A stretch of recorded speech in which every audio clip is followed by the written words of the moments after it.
ওনাকে আমি যত জানি চিটগং জেলে জুডিশিয়াল কাস্টাডি ওনাকে দেওয়া হয়েছে কি পুলিশ কাস্টাডি দেওয়া হয়েছে। আমাদের একটা সব থেকে বেশি ভয় কি আমাদের যে ব্রহ্মচারী সাধু সন্ন্যাসী আছে ওদের একটা ডায়েট হয়, আমরা পিওর ভেজিটেরিয়ান, যে খাওয়াটাও ওটা নিজে রান্না করে ওটাকে ভোগ লাগিয়ে খাওয়ানো হয়। তো আপনি দেখলেন কি কালকে যখন কোর্টে প্রডিউস করা হচ্ছিল ও লাস্ট 15-16 ঘন্টা ও খেতে পায়নি। তো এটা একটা অনেক সেকেন্ড আছে কি আমরা জানি কি জেলে অনেক ক্রিমিনাল থাকে, হার্ডকোর টেররিস্ট থাকে জেলে। তো ওনার সুরক্ষা নিয়েও আমরা খুব ভয়েতে চিন্তিত আছে। আমরা দেখি কি পাকিস্তানে কিরকম যখন কেউ ইন্ডিয়ান কেউ ছিল সরবজিৎ সিং, ওকে কিরকম অন্য কয়েদিরা মেরে ফেলেছে। তো এসব খুব চিন্তার বিষয় আমাদের সামনে আছে। ওটা একটা বিষয় আপনি যেটা বলছিলেন, আমরাও যেটা শুনলাম যে রিসেন্টলি বাংলাদেশে 3-4টি জেলায়, যেরকম রংপুরে বলছিলেন, 3-4টি বড় জনসভা হয়েছে। সেখানে একটা প্রচুর পরিমাণে হিন্দুদের একটা জমায়েত, এবং লিড করেছিলেন এই মহারাজ চিন্ময় কৃষ্ণ প্রভু। এবং আমরা দেখেছি তার এক একটা বক্তব্য, যে বক্তব্য একেবারে সোশ্যাল মিডিয়ায় ভাইরাল হয়েছে। তাহলে কি এটা বলতে পারি যখন তিনি একটা হিন্দুদের জন্যে এই যে 8টা দাবি তিনি বাংলাদেশ যে উপদেষ্টা, যে অন্তর্বর্তীকালীন সরকার মোহাম্মদ ইউনিসের কাছে তিনি দাবি তুলেছিলেন, এবং তিনি বাংলাদেশে ক্রমশ একটা মুখ হচ্ছিলেন এবং হিন্দুদের একাধিক সমস্যা তিনি তুলে ধরছিলেন, তাহলে কি তাকে টার্গেট করা হলো?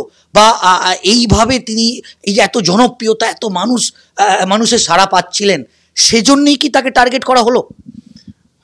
এটা অনেক বড় কারণ। অ্যাকচুয়ালি চিন্ময় কৃষ্ণ প্রভুও কখনো ভাবেনি কি এরকম হবে, এটা সব হঠাৎ হয়েছে। যখন আমি বলছিলাম কি যেরকম যে মাইনরিটিস আছে ওদের সামনে কিছু রাস্তা ছিল না এক্সেপ্ট রাস্তা বেরোনো। তো সবাই যখন রাস্তায় বেরোতে শুরু করলো আমরা দেখলাম কি কিরকম 5 লাখ লোক, 4 লাখ লোক, 3 লাখ লোক রাস্তায় বেরোচ্ছে। আর সেকেন্ড কি খুব শান্তিপূর্ণ ভাবে ওরা নিজের দাবিগুলো রাখছে। তো চিন্ময় কৃষ্ণ প্রভু উনি অনেক বড় একটা পুরো যে রেজিস্ট্যান্স মুভমেন্ট আছে ওটা ওনার চেহারা হয়ে দাঁড়িয়ে গেছিলেন। তো এটাই ওরা, আমার মনে হচ্ছে কি অনেক লোককে এটা ভালো লাগেনি। ওরা এই যে রেজিস্ট্যান্সের উনি রিডের মতলব যে ব্যাকবোন হিসাবে চিন্ময় কৃষ্ণ প্রভু দাঁড়িয়েছিল। ওরা ভাবছে কি চিন্ময় কৃষ্ণ প্রভুকে যদি আমরা ভেঙে দিই তাহলে মুভমেন্টের রিডটা ভেঙে যাবে।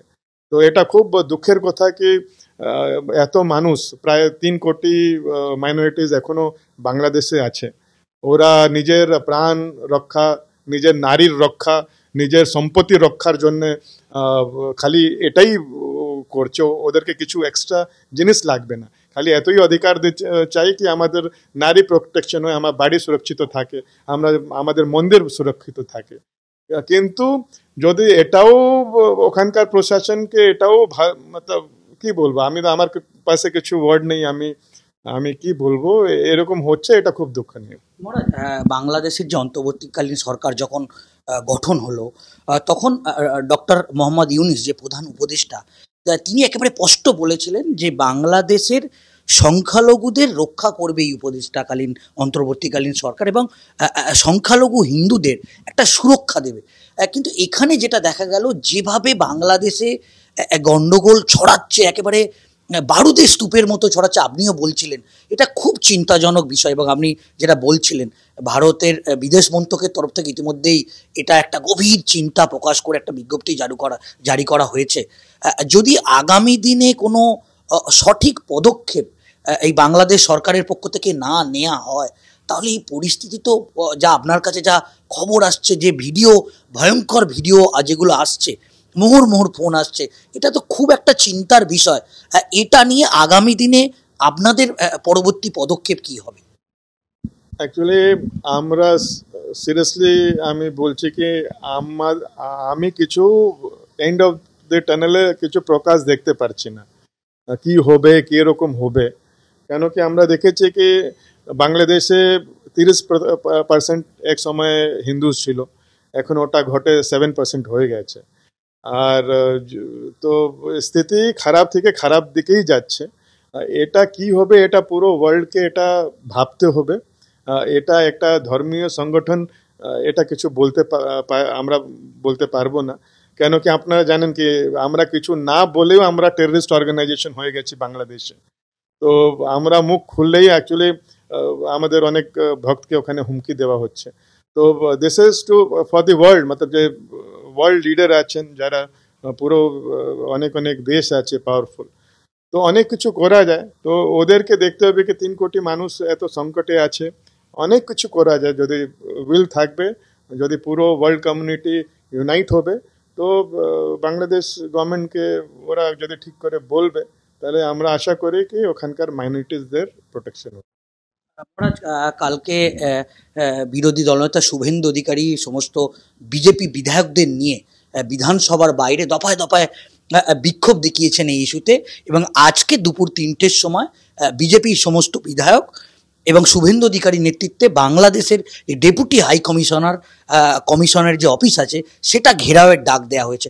সেটা নিয়ে আপনি কি বলবেন? এবং রীতিমতো বিরোধী দলনেতা শুভেন্দু অধিকারী গতকালই বলেছেন যে যদি চিন্ময় কৃষ্ণ প্রভুকে যদি জামিন যতক্ষণ না পর্যন্ত জামিন দেয়া হচ্ছে ততক্ষণ এ রাজ্যে গোটা রাজ্যে আন্দোলন চলবে।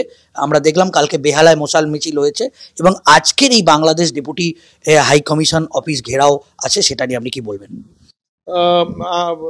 Actually ministry of external affair খুব ভালো একটা বিজ্ঞপ্তি জারি করেছিল।